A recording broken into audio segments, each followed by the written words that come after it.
Today is day one of our advanced bushcraft course here at the Appalachian Bushman School, and it's raining.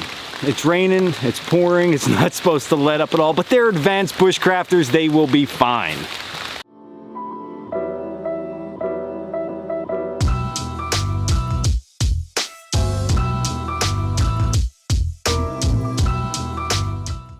So here's the thing, the students aren't here yet, but while I'm at the property doing some things, getting ready for class, it made me think, video worthy. Definitely video worthy because it's raining. What if you plan a trip?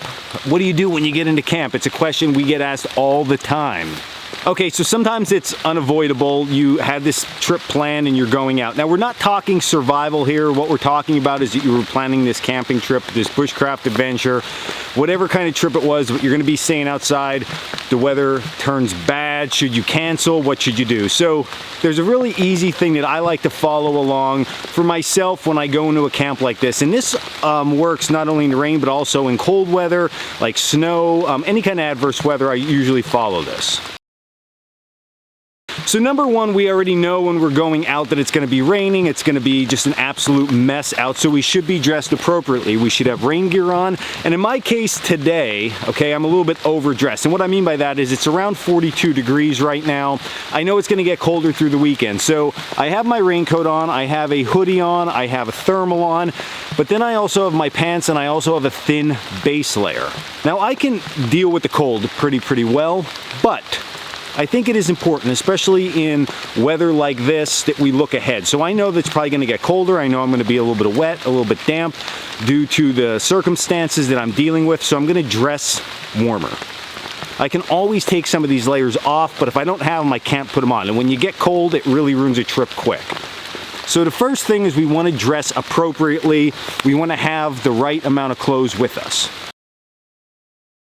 Now, once we get into camp, what I think is really important is not worry about fire or worry about the cooler or drinking a beer, well, maybe drinking a beer.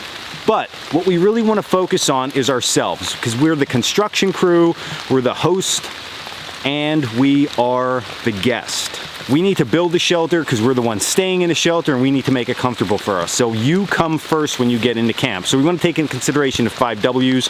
We want to make sure that we're not in any kind of water runoff area. We want to make sure that the wind is in the right direction, all that good stuff, and set up the framework for our shelter. So in my case, I would set up my lean-to or plow point shelter, get my gear out of the way, keep it dry underneath, and leave it at that. One thing you don't want to do that I highly recommend is not to lay out your sleep equipment. The reason why is if the rain does come in and you guessed wrong or you calculate it wrong and your blanket gets soaked or your sleeping bag gets soaked, now you're really in a world of trouble. The other thing is it's just going to pick up moisture sitting out. So leave that stuff packed away, tucked away in your shelter, and you will be good until later on. Now, once your shelter is up and all that's packed away, I say regroup if you're with a group of people. See who has extra gear. It's always maybe a good idea if you're with a group for somebody to carry an extra large tarp with them. You can fly it up over a common camp area. Establish that, set that up as a group. Everybody helps a little bit, unless you get that guy who has no idea what he's doing, send him off to do something else, and then everybody else get that common camp set up. So now at this point, with just a little bit of diversion, we have our shelter set up and we also have a common camp area. From here, we can start focusing on fire. Now with fire, we're gonna be able to process it under our common camp area. So we need to just be careful swinging axes and things like that. But it's important once you get that fire going to give yourself about a half hour. Warm up, dry out, get yourself recalculated, recalibrated, and then go on with your day. So, although it's bad weather, we can still make the best of it. We just have to do things out of order. So normally we'd roll into camp and hang out and talk and play with our fire gear and look at each other's gear. Do these other things first, get the stuff prepped, and then you're gonna make your camping trip that much better.